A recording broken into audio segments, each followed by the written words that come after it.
My next guest is arguably one of the most stand-up human beings that the ghetto has ever produced. He's never been accused of being anything other than authentic. He's never been accused of being anything other than real. He's never been accused of anything other than being a straightforward, straight shooter. He's never been accused of doing no type of whole shit whatsoever. And most importantly, he's never been accused of telling a lie for the sake of trying to save face. My next guest is Dionne Cuffy Gatling. What's the word with you, brother? Dog face, how you doing, my nigga? It's a pleasure and it's an honor. I wish we could have met or made each other acquaintance under different circumstances, but we're gonna make the best out of what we got right here. Brother, it's an honor to have the opportunity to talk to you, brother. And I don't want this to be a traditional interview in the sense where I'm just pitching questions to you, bro, and then you just asking questions. I wanted to have a more detailed, orientated conversation so that we can get at some truth. Because right now, Big Meech is on the run. I just found out that his lawyers filed a lawsuit, or they filed a precursor to a lawsuit against 50 Cent. And that's why 50 Cent took all of the posts that he made about Big Meech down, because they're trying to file a lawsuit on him. So that's what's going on right now. That's breaking news going on right now. He's trying to stymie me and shut him up. Okay. All right. You know, and most of that, what I'm hearing is coming from Stars. Yeah, he's contractually locked in with Stars. Okay. So listen, brother. I think the best thing to do is really, because I interviewed Blue Da Vinci earlier today, and I asked him about your contributions to BMF overall. And he said that it is because there are rumors that Big Meech or Southwest T's first big payday in the game came from you, or came from somebody who you were associated with.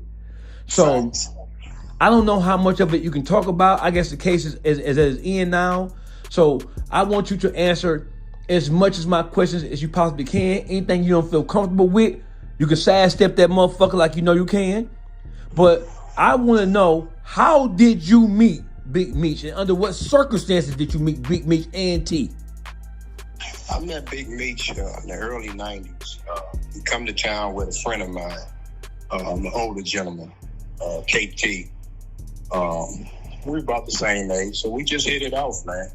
We hit it off. We started getting money together. We moved our families down to Atlanta in the early 90s. So this is nothing new. A nigga ain't have nothing. You know what I mean? So, you know, really the niggas in the D was Lil Boy and the nigga.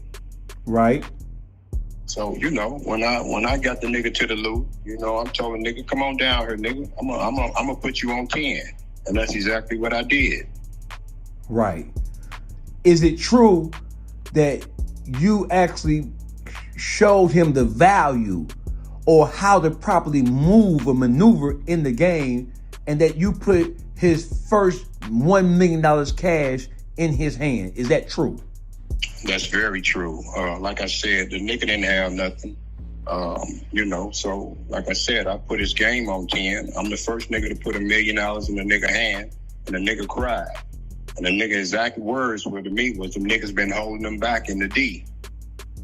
So that's a little known fact, because most people who are not from that era, they think that Big Meech left Detroit a millionaire already. They're under the impression that when he left because he had grew too big to be here. They don't understand that that's not what was happening. They don't understand that some of the bigger motherfuckers in Detroit were holding their nuts on Big Meech. So he migrated to the South because that was the best thing for him to do. No, Rick, the truth is, no, he was never that type of nigga in the D. His money didn't come out of the D. His bread came out of the Lou, homie. And the real reason why the nigga ran down south is so that when he did get on, he didn't have to show that real love to them niggas, them PA niggas who held him down forever. Right. Right.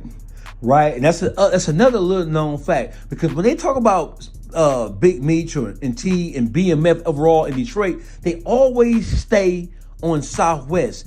They never talk about the contribution that the Puritan Ave or the PA or the Yay boys made in terms of initially holding him down, protecting him, and really kind of like helping him do what he do while he was in Detroit. Listen, homie, PA niggas was his muscle. This nigga, these niggas from E-Course, homie. Let's be real about this. So the PA niggas was his muscle. So when a nigga really got on, the nigga ran off on them niggas for real. You feel me? Right. Nigga ran down south on them niggas. That's the truth. Right. I got you. So listen, I have a series of questions, brother, and I want to do a timeline thing, because right now the whole world, they're kind of like focusing in on what Meech knew, what he didn't know, at what time did he know something, and we gonna cut all this short, homie. Okay. They've been playing all them games for the longest. Niggas hiding and ducking.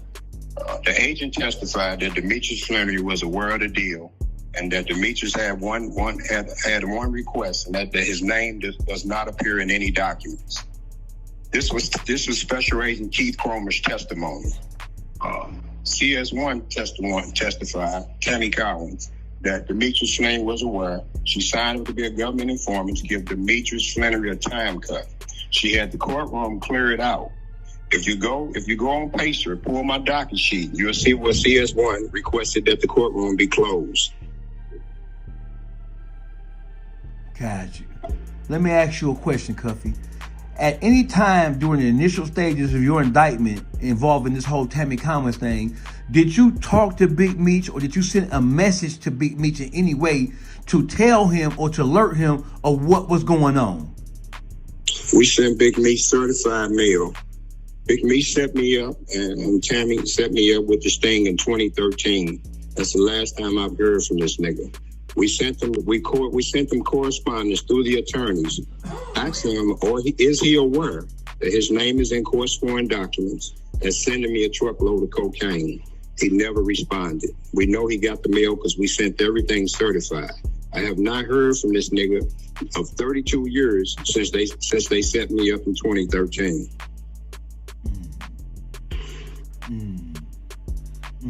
So what in the fuck is all these? So right now, some of the most well-known members of BMF, like J-Bo, for example.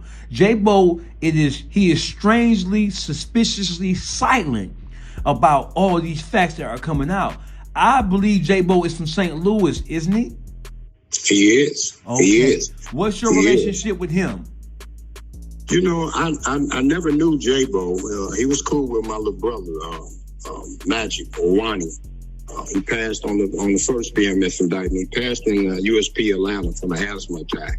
Got you. So I never knew J-Bo. He was always one of the little homies. But that's a hell of a question, man. When he got home, I think around 2018, I personally told him what the nigga did to me. Right. And the nigga exact words were, man, you sure, huh? You sure, big homie? I said, listen, man, I'm telling you the nigga bad news, homie. This is what I'm telling you, man. So the nigga parted with me with these words, with that, you know, I got to holler at the homie, man. He got to explain this shit. My words to him was, nigga, how can you explain this shit, homie? How can you explain this shit? So I never came out until 2018, right, until I got black and white. See, I never knew this nigga roll. I never knew this nigga roll until 2018, to the Franks hearing. And tell us